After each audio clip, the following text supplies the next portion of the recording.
세금 폭탄이라는 말이 나올 수 있는 좀 합리적인 생각을 하는 사람들 아닌가 이렇게 봐요. 국민이 선택할 수밖에 없는 거지. 민주당이 지금 입법하고 있는 부동산 관련 법안이 정말 세입자와 국민을 위한 법이라고 보시나요? 지금 뭐 급하니까 막 밀어붙여서 만든 법이지 아파트 가격 문제 이런 거 아니에요?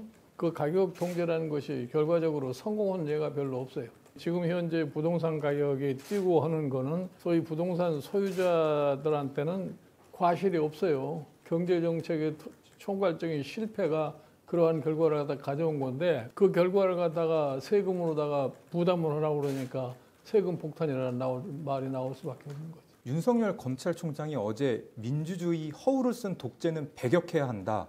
자유민주주의는 법의 지배를 통해 실현된다 등 강한 발언을 했는데요. 어떻게 보십니까? 최근에 지금 진행되고 있는 여러 가지 상황을 나는 아주 함축 있게 말한 거라고 나는 봐요. 민주주의를 가장하고서 뭐 이게 민주주의라고 말만 하는 것이지 그게 과연 민주주의라고 생각이 안 하니까 그런 얘기를 할 수밖에 없는 거지.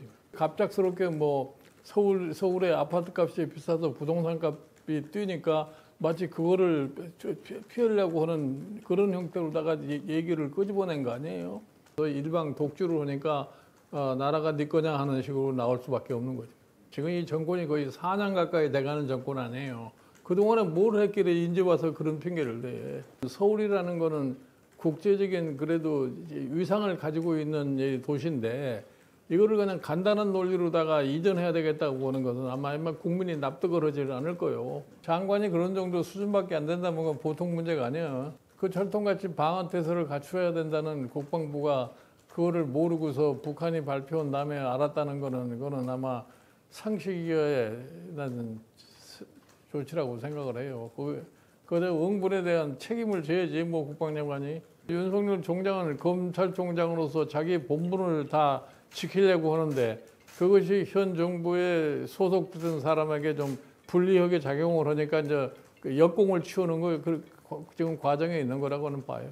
검찰을 내 편을 만들어야 되겠다고 생각하는 게 목표겠지 뭐. 법무장관과 검찰총장의 관계도 지금 석연치 않은 것 같고 검찰총장하고 검사장하고 관계도 좀 석연치 않고 그러니까 이런 좀 난투극 같은 게 벌어진 거지. 아니 그러니까 당선 가능성이 있을 사람을 갖다가 이제 선택할 수밖에 없는 거지. 현재 지금 검찰총장의 자리에 있는 사람이 그런 것이 가능하다고 이러고 얘기를 한다는 게 그 신뢰의 말씀이니까 난 그거에 대해서는 언급을 할 수가 없어요. 검찰총장 자리를 나온 이후에는 뭐 만날 수도 있는 인물 중 한 명이죠. 그게 본인의 의사에 달려 있는 거지. 지금 현재 상황에 대한 좀 분명한 인식을 가지고 과연 지난 3년 동안에 해오신 재반 정책이 과연 지금 어떻게 진행되고 있는지에 대한 좀 확실한 인식을 갖고 그 바탕에서 뭐가 잘못됐고 뭐가 잘 됐는지를 판별을 갖다 하면은 지금의 이 혼란한 상황을 갖다가 어느 정도 극복할 수 있지 않을까 이렇게 봐요. 세금을 내기 위해서 자기 재산을 팔지 않으면 세금을 낼 수 없는 거.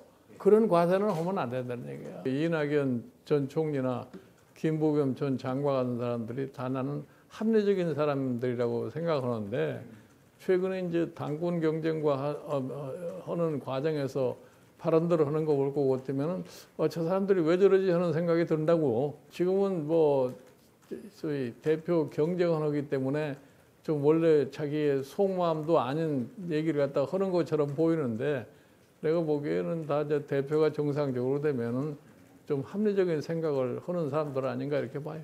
국민이 선택할 수밖에 없는 거지.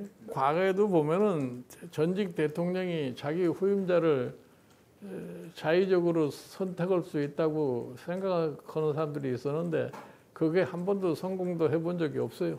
그게 어쨌든 인생을 갖다 위선으로 산 거지. 자기는 마치 정의와 무슨 모든 걸 갖다가 지키는 사람처럼 하면서 실질적인 행동을 보면 정의하고는 전혀 다른 짓을 하고 사는 사람들이니까.